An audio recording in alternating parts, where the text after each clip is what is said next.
आदत डालना। पहला सेंटेंस है, हम लोग को हर दिन 2 घंटे स्पोकन इंग्लिश की प्रैक्टिस करने की आदत डालनी चाहिए। अगर हम लोग अंग्रेज़ी बोलने में फ्लुएंट होना चाहते हैं तो we should get into the habit of practicing for 2 hours every day if we want to become fluent in a spoken English। हमें सच बोलने के साथ साथ गरीबों और बेसहारा लोगों की मदद करने की आदत डालनी चाहिए। We should get into the habit of helping the poor and helpless people as well as speaking truth। as well as speaking truth का मतलब सच बोलने के साथ साथ।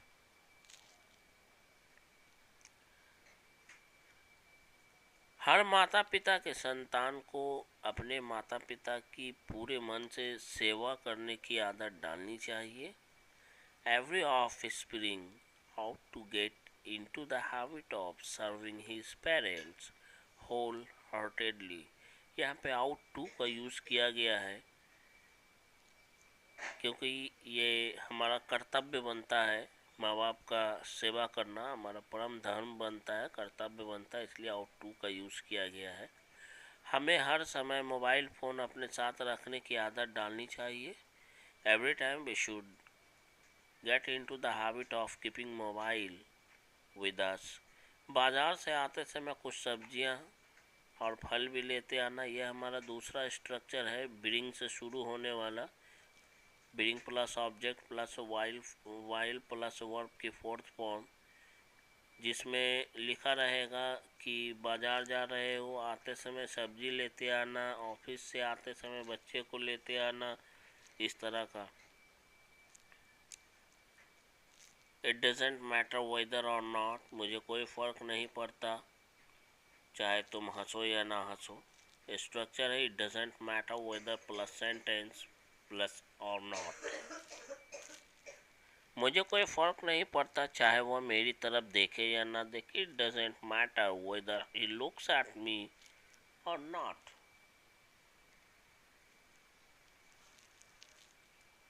मुझे कोई फ़र्क नहीं पड़ता चाहे वह आए या ना आए। It doesn't matter whether he comes or not. It doesn't matter whether he comes or not. मुझे कोई फ़र्क नहीं पड़ता चाहे वह जिए या मरे।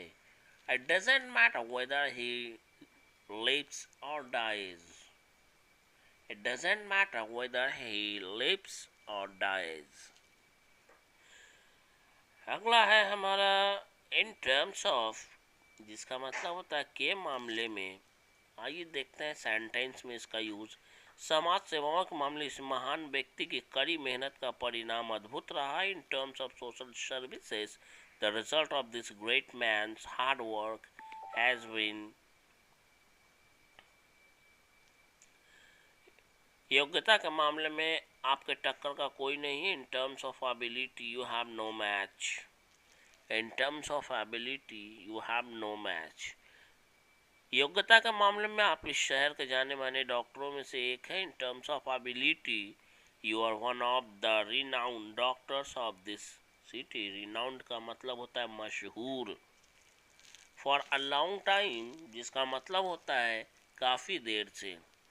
काफ़ी देर से तुम यहाँ खड़े होकर बकवास कर रहे हो। वाई, क्यों कर रहे हो? Why have you been talking nonsense to me standing here for the long time. काफ़ी देर से मैं तुम्हारा यहाँ इंतज़ार कर रहा हूँ। I have been waiting for you here for a long time. I have been waiting for you here for a long time. मैं काफ़ी देर से तुम्हारे ऑफिस के बाहर तुम्हारा इंतज़ार कर रहा हूँ। तुम अभी कहाँ हो? I have been waiting for you out of your office. Where are you at this time?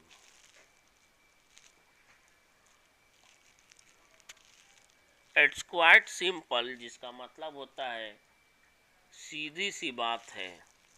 Sentence सीधी सी बात है। आप जब तक फीस जमा नहीं करोगे वह तुम्हें पढ़ने नहीं देगा। It's quite simple unless you pay fees he will not allow you या he will not let you study. सीधी सी बात है, जब जब तक आप प्रैक्टिस नहीं करेंगे, धारा प्रवाह अंग्रेजी बोलना नहीं सीखेंगे. It's quite simple. Unless you practice you will not be able to speak fluent English. सीधी सी बात है, अगर आप दूसरे की मदद करेंगे तो भगवान आपकी मदद करेंगे. It's quite simple. If you help others God will help you. Expect to, आशा किया जाना. एक्सपेक्टेड टू, आशा किया जाना. एक्सपेक्टेड टू, आशा किया जाना, उम्मीद किया जाना. स्ट्रक्चर है subject plus helping verb plus expected two plus verb की फर्स्ट फॉर्म प्लस ऑब्जेक्ट.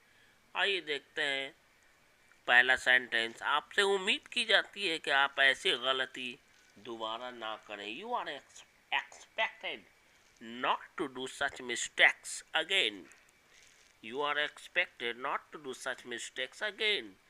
तुमसे उम्मीद करते हैं कि पढ़ लिख कर जीवन में खूब तरक्की करो. You are expected to prosper or progress a lot in life या in future after studying.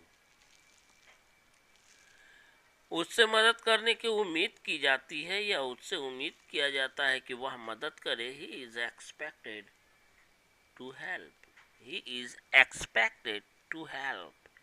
Even after plus verb की फोर्थ फॉर्म तब यूज करते हैं जब इस तरह का सेंटेंस बोलना होता है.